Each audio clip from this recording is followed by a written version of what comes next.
Let's get more analysis now from Joe Siracusa. He is Professor of Global Futures at Curtin University and a regular on this program. Good to have you with us, Joe. Thanks for waiting around for us.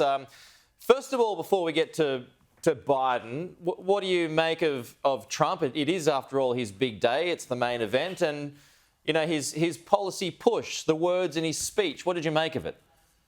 Good morning, Pete. Look, I thought it was a hell of an inaugural speech, as a matter of fact. I was reminded of Rocky Balboa, and combining that with the Emperor Napoleon crowning himself emperor. This Trump just had his day. He took strips off of Biden and Kamala Harris for their administration right in front of them. He said, he was going to play nice. He didn't play nice.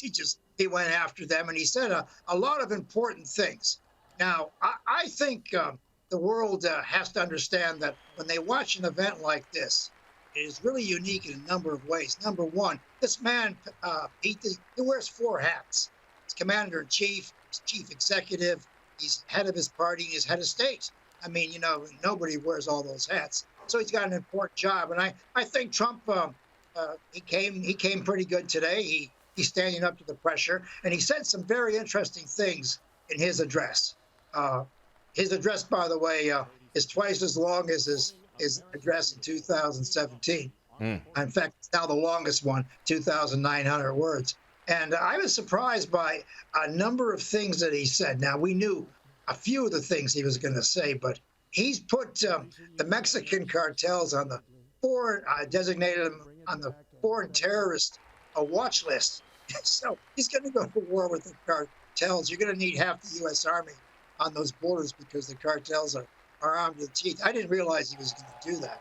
And he's talking about... So is that to say that you think that can't be achieved because there's just so many of them and they're so powerful? Achieved, but that is a major military concentration. If there are foreign terrorists that he's designated, then he has the right to cross that border. In other words, he can go to war with these people on Mexican soil. And of course, the new president of Mexico may have something to say about that. So he's really sort of pushed himself. And, and he's talking about taking back the Panama Canal. The last time we were going to take back the Panama Canal, just before Jimmy Carter gave it away, the president of Panama was going to blow it up. So we got to be very careful about who we're pushing around.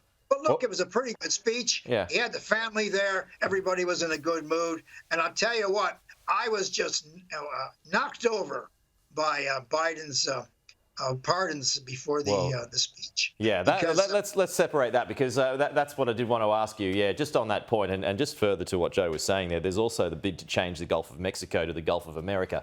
We'll see how he goes there. Now on to the final act of the former President Joe Biden to throw pardons everywhere, not just to members of his family, but for the folks who've just joined us. Anthony Fauci, Mark Milley, the face of the failed Afghanistan campaign, plus the J6 committee. Yeah, and these aren't exactly pardons, Pete. I mean, they haven't committed any crimes, so he's not commuting or pardoning them. What he's doing is giving them a stay-out-of-jail card. It's like Monopoly. Yeah.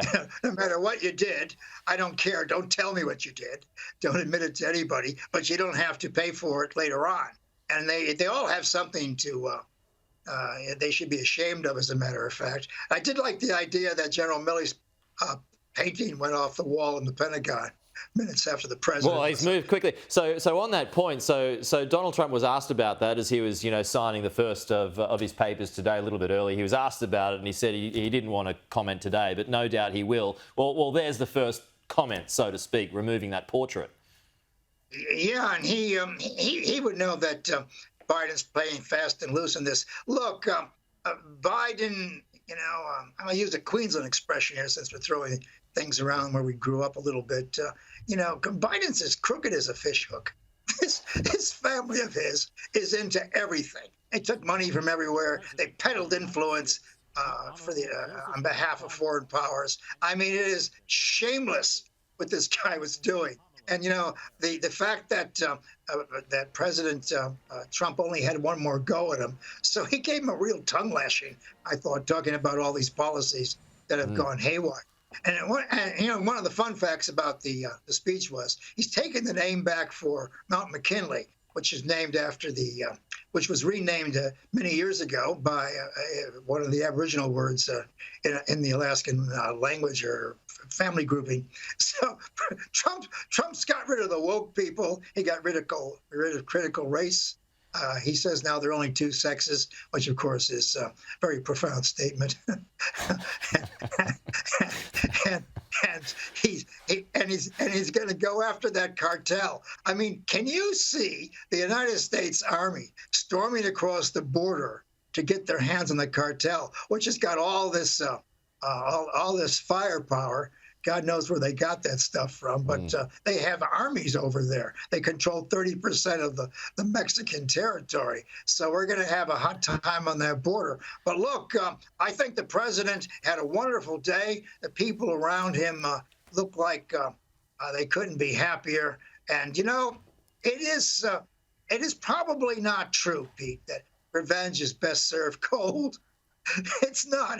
I think the president's having a hot lunch, and he's enjoying the return to power. Yeah, Nebraskan beef, hot lunch, as it turns out. Joe, always good to chat. Thank you. We'll talk to you soon as